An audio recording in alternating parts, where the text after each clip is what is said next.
In this segment, we want to talk about how to choose flower essences because I don't know about you, but when I first got into flower essences, it was like there are so many, and how am I ever going to learn them? However, how am I going to like figure out which are the right ones? I need them all. All right, so let's dive into how we select flower essences. We wanted to talk about two aspects about whether we're using it for a crisis purpose or whether we're looking for more long term, like a therapeutic approach. And then we wanted to talk about some ways of figuring out what essences might be right for you and when it might be useful to get the help of a professional. So, first step is this a crisis? Do you need immediate support for some sort of situation that's going on? In that case, then we're looking for a rescue type of a formula or a very specific essence that's helpful in your particular need. And that's not necessarily something you're going to be taking for an extended period of time, unless, of course, your crisis is extended. Is that the way that you think about that? Yeah, and we've got another module on the crisis formulas. So we'll go in depth on what kinds are available and what how you might use those. But those are the ones that you'd always want to have on hand for scenarios that come up that you're not planning on. Um, and the therapeutic approach is what we normally what we're doing with flower essence therapy when we're talking about taking the same formula every day for an extended period of time, whether you're working with a practitioner or not. And that therapeutic approach is digging into, well, what's going on with me? Why, what's happening in my life right now that I'd like to shift. And so that's the starting point. Um, and then there's all sorts of ways that you can either self-direct which flower essences are best, or you can work with a practitioner. So we wanted to go through some of those ways for what I call self-directed. And that's just how do I choose? What do I need without getting totally overwhelmed? Because there are so many flower essences out there. Yeah. And one of my favorite, there is the intuitive way with just looking at the pictures on the bottles or seeing just what kind of calls out to you. And then there's also the more, like, I guess I would call it a more research oriented way, where you look at a repertory. And the Flower Essence Services repertory is a nice comprehensive one for their line of essences. And you can also look at websites, and it's just reading the descriptions. But what a repertory does is allows you to find the essence based on the soul issue or the emotional issue. And it will list for whatever given, say it's self-confidence is something that you might want to work on. And the repertory will then list the flower essences that are generally used for self-confidence, with like the little differences between them, like why you would use one versus the other. And a lot of people are, that's a really easy way to get started with finding an essence or two, or a blend, multiple essences that they want to put together. What are some other ways that you guide people to choose their own essences? Yeah, and I know that I started with the repertories because that was what was available back way back then. And now there's so many more different options. Some people really are very visually oriented and want to see the images of the plants, and that's so easy now because every company has websites and you can look at pictures of the flowers. Think about the flowers that you're most attracted to and the ones that you're least attracted to. Both of those things can be triggers that you maybe could use a little attention there. Take a look and see whether maybe if that flower that you just hate the looks of, that might be something that's calling to you in some ways. And that might be an essence to think about. But also the ones that are good friends for you, that you grow in your garden, perhaps, that you know as allies. Those might be really useful essences for you as well to work with on this vibrational level, in addition to having them, in your real life. And I like to pay attention to, is there a certain plant or flower that just seems to be like jumping out at me? Maybe I'm seeing pictures of it online, or on my walks, or whatever. It's just coming into my attention. And I think that's like a good indicator as well. Yeah. But I just wanted to put up the flower essence repertory book, my old FES one. It's not even spiral bound and it's falling apart. And so that's what we're talking about when we're talking about a repertory. Mhm. And we'll put references in the handouts for you so that you know where to find these elements, find these things that we're talking about. But I do love that synchronicity aspect because I have certainly found that to be the case where a plant will start to pop into my awareness if it's something that I'm ready to be working with it. And sometimes also one of the interesting pieces about when you're selecting for yourself is you can have like a blind spot to a certain essence or a family of essences that until you're ready, it's as if they never existed. And then all of a sudden you're like, oh, this particular plant is an essence and it's perfect for me. And yet somehow I had never noticed it before. And then it seems like that's probably a good time to be starting to work with it. Also, think about there's different ways of intuitive selections for essences. You can use a pendulum or another intuitive process that you like. Applied kinesiology or muscle testing is a good way sometimes to test your body to see what your body is interested in as far as what essences feel like a good match. Those are another couple good ways. And then sometimes the flower essence cards, which there are, you can almost use them like tarot decks sometimes and see what sorts of essences start to come forward from that.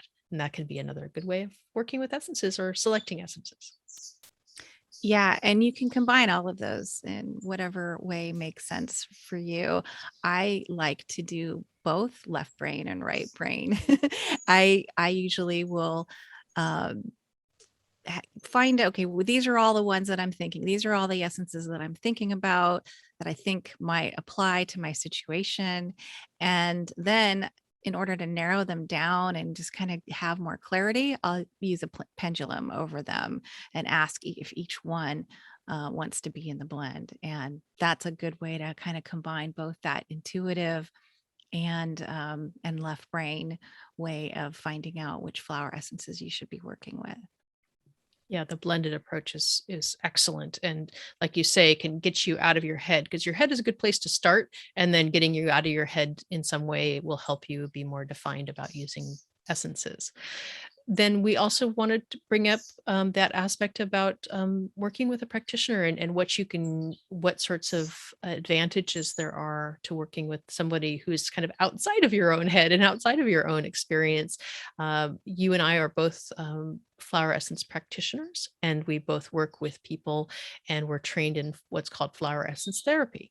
And so this is a process where we make really personalized, really dialed in formulas for our clients from our truly vast repertories of essences or cabinets of essences that we have a broad range and a broad range of systems and ones we've made that we can really dial in to whatever you're needing the help with.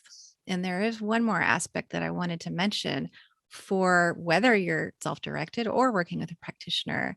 And this is an important piece, and that is to really hone in onto sort of one main issue at a time. If you're selecting or creating, if you have a multiple, because this is what happens. You start reading the repertory or anything else, and you're like, oh my God, this is me. I need this. I need that. I need this. I need that.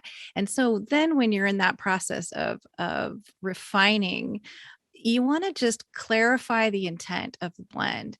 And that intent, it can have multiple aspects to it, but it needs to be kind of like in the same overall goal or the same realm of things that you're working with, and not be like, okay, I want self-confidence when I'm speaking over here, but then I want to be able to sleep at night when I'm over here. Like you just, if you start blending all of these different challenges into one blend, it's going to be all over the place and not focused enough. So it's really important to focus in on that one intention for the blend. And that is also what we do as practitioners, get lots of practice doing that with our clients. So um to just get that sweet spot, like this is what we're working on right now. And then over time that changes, that grows, and then we work on the next thing. And it's a process that just happens over time. We don't need to solve everything at once. So you think about, well, what's most pressing for me right now? And that's exactly, as practitioners, we're helping our clients think about it in those terms as well. Yeah. Thank you for bringing that forward. I think we all start there where we want to solve all of our problems in one formula or less. And that's not going to get you your best results. Being able to really dial in and hone in on what you're asking for with your formula is really going to get you the best results. If you try to do too much with any one formula, honestly, nothing will happen. It's just going to be either a mishmash or you won't really see any progress and you'll think, oh, it doesn't work. So do yourself a favor and, like you say, really try to dial in on what's specifically, like, what is this formula about. And we wanted to talk about also, there are other practitioners, other people that are in the healing fields who also work with essences, probably as like secondary or in conjunction with the other work they do. So, herbalists, you're an herbalist yourself, who work with essences as well. Yeah, and so not, those herbalists, a lot of herbal training will have basic flower essence training, and so if they're the kind of herbalist that does that, they may include that in the protocols that they recommend. Or if they make herbal medicine, they might even um, add flower essences to like an herbal tincture, and that just makes for just the most fantastic medicine. And naturopaths are sometimes trained as well. Some naturopathic doctors are trained in basic homeopathy, and some also with flower remedies. So there are, it is out there here and there, but there, that just goes to show, like you can combine it with other modalities. It's okay to do that.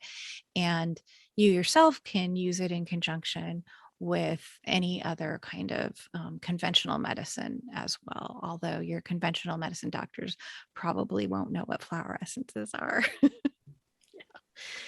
Well, hopefully that's given you a little more definition to helping you select essences for yourself, helping you decide how many to use, how to select them, because there is this whole world open to you now of flower essences, and helping to define your wants and your needs in this particular formula that you're working with is going to get you the absolute best results.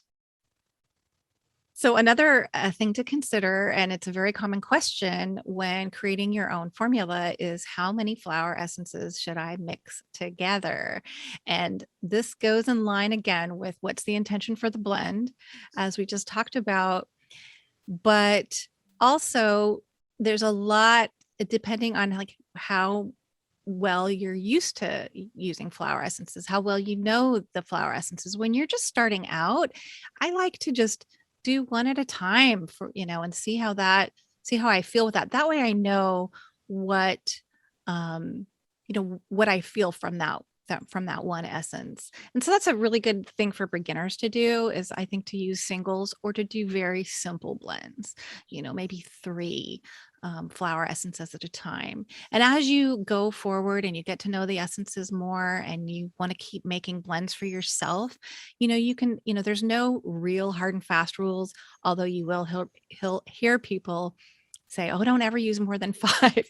Well, we as practitioners, Kathleen, I know you can make quite complex blends, and I like to make complex blends with a lot more than 5 as well.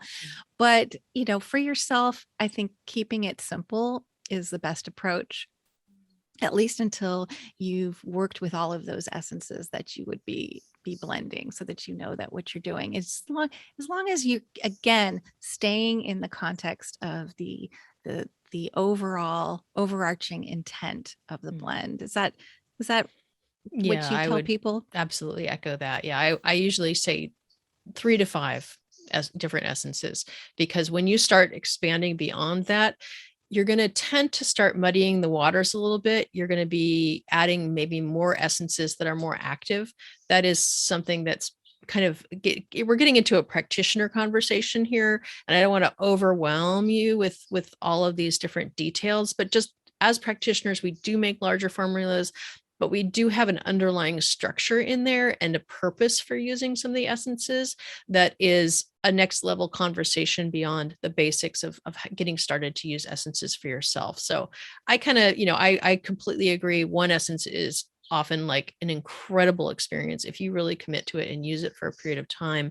But for most of us, we're like, but I can't choose just one. So, try to keep it within that 3, 4, 5 different essences, and then you will be able to see and get better results if you can kind of dial it in a little more. So that's our recommendation.